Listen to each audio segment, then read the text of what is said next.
He wasn't supposed to be at the park that afternoon. Not really.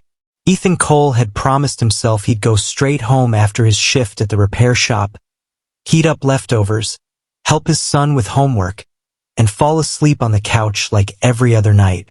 But 7-year-old Noah had tugged his sleeve with that quiet hope in his eyes, the kind that always undid him, and said, "Dad, can we go to the swings?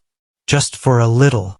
So here he was, pushing rusted chains under a sky that looked like it might rain, pretending life was lighter than it actually was. Ethan was 34, widowed for 5 years, and carrying exhaustion so deep it had become part of his posture. He watched Noah laugh as he kicked his legs higher, and for a moment everything else faded until he heard the crying. It was soft at first, almost swallowed by the wind, but it didn't belong to a child who felt safe. Ethan scanned the park and spotted her near the far bench, a little girl no older than 5, sitting alone, her tiny hands clenched in her pink jacket, tears streaking her cheeks as she whispered a name over and over. He told Noah to stay put, walked over slowly so he wouldn't scare her, and knelt down to her level. "Hey," he said gently, "are you okay?"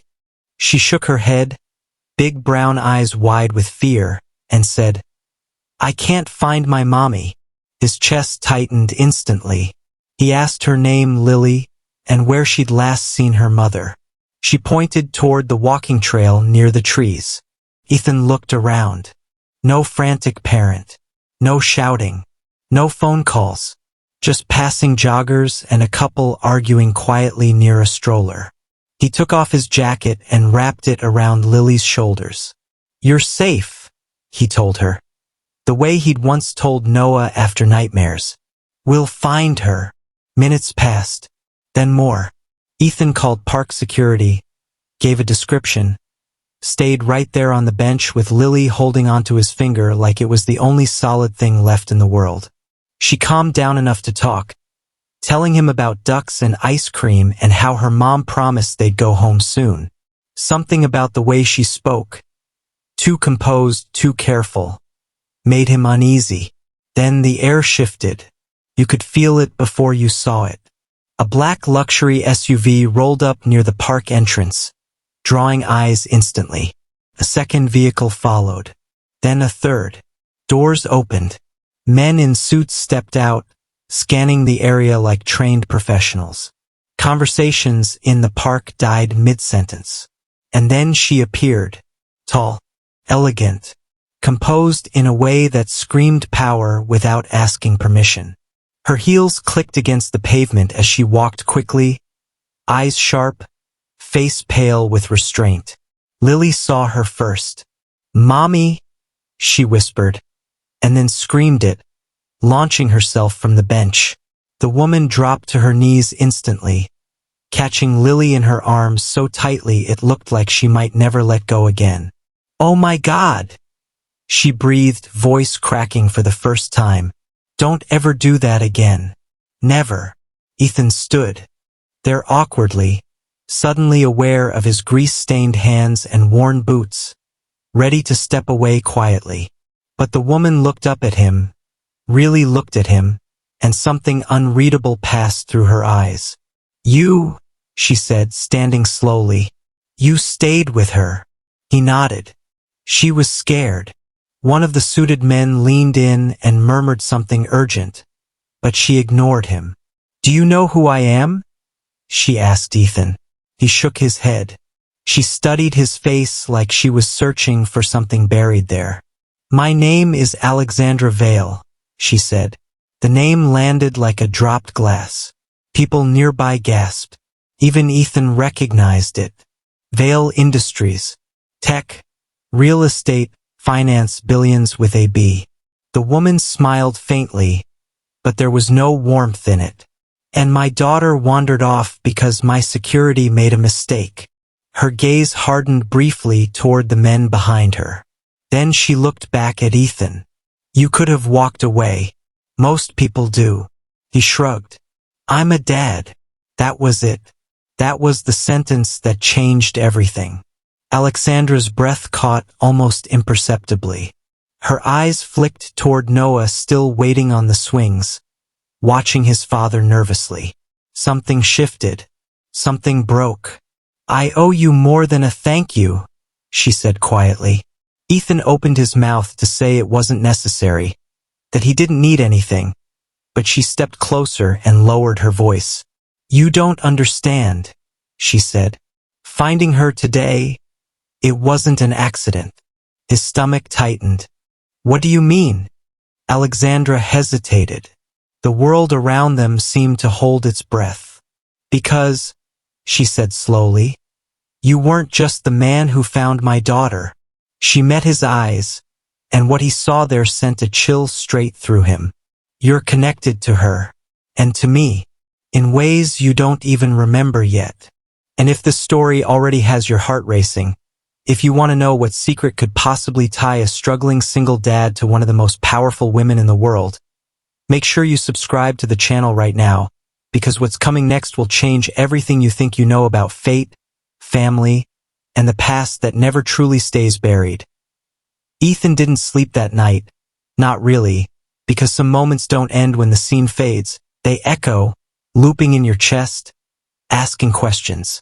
Your mind isn't ready to answer, and Alexandra Vale's words had carved themselves into him with surgical precision.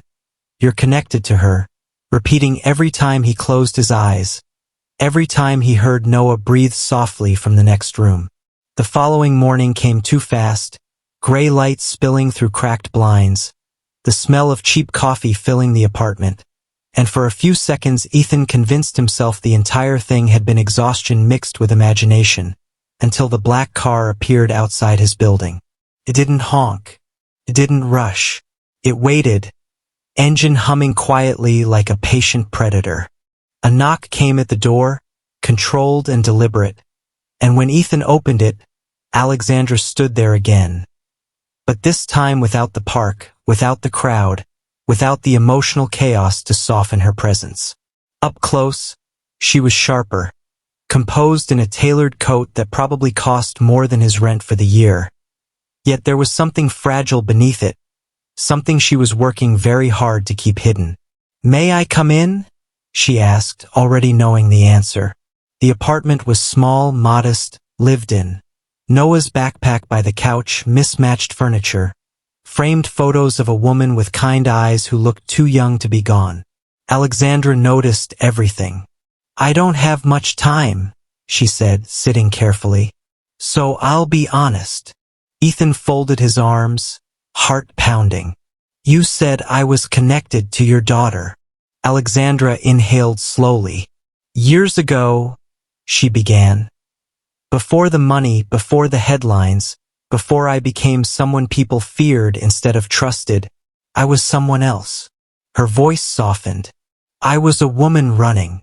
The story came out in pieces. How she'd fallen in love with a man who didn't care about status. How they'd planned to leave the city together. How threats emerged when her family's wealth came into play. How she was forced to disappear for her own safety. "I was pregnant," she said finally. The room seemed to tilt. "I gave birth in a clinic under a false name. I was told my child didn't survive." Ethan's breath caught.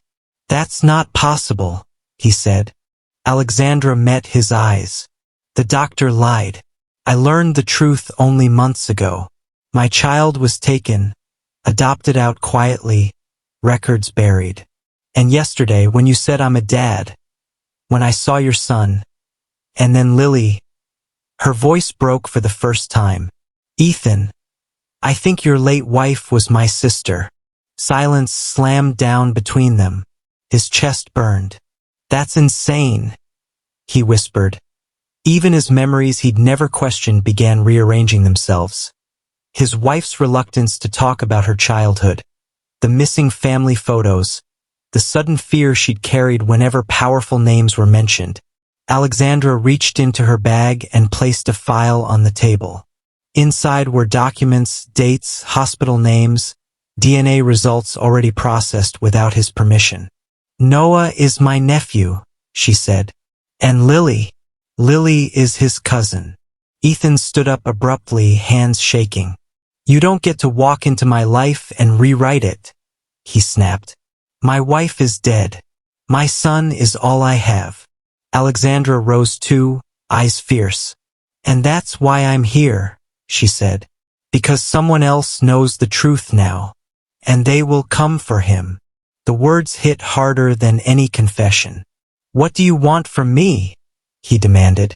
She didn't hesitate. Protection, truth, and a choice. She stepped closer. Come with me. Let me give Noah a future where he doesn't have to struggle the way you did. Or stay here and risk losing him to forces you don't even see yet.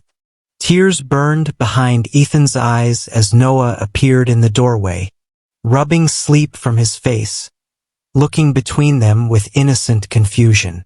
Alexandra knelt, smiling gently. Hi, Noah, she said softly. I'm family. And in that moment, with the past crashing into the present and the future hanging by a thread, Ethan realized this wasn't just a secret. It was a reckoning. And if you've stayed with this story until now, if you feel the weight of every choice and every truth uncovered, this is your sign to subscribe to the channel, because what happens next will test love, loyalty, and sacrifice in ways no one is ready for. And the final chapters will leave you shaken long after the screen fades to black. Ethan didn't answer Alexandra right away, because some decisions feel less like choices and more like cliffs. You don't debate them, you just stand at the edge, staring down, wondering how much will break when you land. And as he looked at Noah standing there in his oversized pajamas, hair sticking up, eyes trusting him completely, Ethan realized the truth with painful clarity. His life had never really belonged to him, not since the moment he became a father. We're not leaving today, he said finally, voice steady even though everything inside him was shaking. Alexandra studied him, measuring not his words but his resolve, and after a long pause she nodded. Then we do this carefully, she said. Careful, however, turned out to be a luxury they didn't have. 2 nights later, Ethan noticed the first sign that Alexandra had been telling the truth. The subtle kind of fear that creeps in before panic has a name. A black sedan he didn't recognize idled across the street longer than necessary. A man at the grocery store watched Noah a second too long. And then the letter arrived, slipped under his door without a sound, containing nothing but a single photograph printed on expensive paper. Noah at the park, taken from a distance, time-stamped. No message, no threat, none was needed. Ethan's hands went numb. He called Alexandra immediately, and this time she didn't argue. Within hours, her security team moved them, quietly, efficiently, to a private estate outside the city, a place so vast and still it felt unreal, like stepping into someone else's life mid-scene. Noah was amazed by the space, the pool, the trees, but Ethan couldn't shake the sense that walls that high existed not just to keep danger out, but to keep truths in. That night, Alexandra finally told him the rest. About the board members who had opposed her rise, about a powerful investor who had once threatened her unborn child to control her, about how that same man now suspected the child had survived. He doesn't care about money anymore, she said, voice cold.